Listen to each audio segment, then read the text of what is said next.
focus ce soir sur un champ-école qui s'inscrit dans le cadre de la promotion agricole à Késédougou. Malgré la variation du climat ces dernières années, cette école particulière aide les paysans à s'orienter afin de maximiser la production. Cette approche apparaît comme une alternative pour s'adapter au changement climatique. Notre reporter Salim Kondé a fait un tour, suivez son reportage.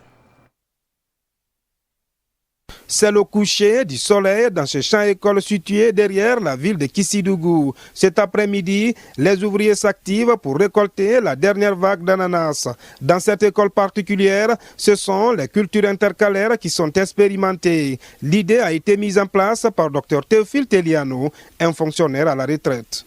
Nous avons fait la méthode moderne, c'est-à-dire non seulement mettre les plants, les rejets sur planchette ou sur but, mais aussi nous avons respecté l'écartement de 0,50 sur 0,50 en quinconce et avec des intervalles de 90 ou 1 mètre. Notre petit regret a été pour cette année est que nous avons encore un problème de chaîne de valeur. L'ananas n'a pas de prix.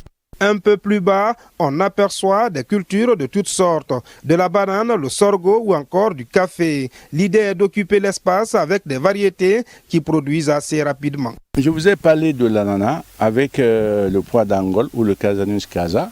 Les avantages pour donc non seulement donner un peu d'ombrage sur les jeunes plants d'ananas, mais aussi enrichir le sol et puis ensuite lutter contre les mauvaises herbes comme celles que vous voyez ici maintenant. Dans cette école particulière, c'est Jean Gomou qui s'occupe de l'entretien des différentes cultures. Son travail est de préparer la pépinière, transplanter les rejets et suivre leur évolution. Pour le moment, je suis au niveau de la plantine des bananiers. Bon, hier, déjà, on avait fait la trouaison et on a enlevé les rejets des bananiers. Bon, demain, quand même, on sera au niveau des plantes. Depuis la création de ce champ-école à Késédougou, la production s'améliore progressivement et la plupart de ces produits sont vendus localement. Un modèle qui devrait inspirer les agriculteurs à travers le pays. Comment réduire l'usage des engrais dans le domaine de l'agriculture et de l'élevage en Guinée? C'est cet objectif que certains étudiants de l'École nationale d'agriculture et d'élevage de Koba, située à 60 km de la préfecture de Bofa, tentent d'expérimenter avec l'utilisation des fertilisants bio, mais aussi dans l'élevage des bovins et de la volaille. De retour de Koba, Mamadouba et Alpha Mouakompo nous plongent dans le quotidien des apprenants de cette institution d'enseignement professionnel. Suivez. Les apprenants de cet établissement à vocation agro-pastorale veulent révolutionner la biochimie en vue de restreindre l'utilisation des engrais chimiques. C'est le cas par exemple de Moïse Béavogui qui veut expérimenter la culture de la patate douce hors sol. L'objectif, c'est d'avoir de savoir faire la patate douce hors sol.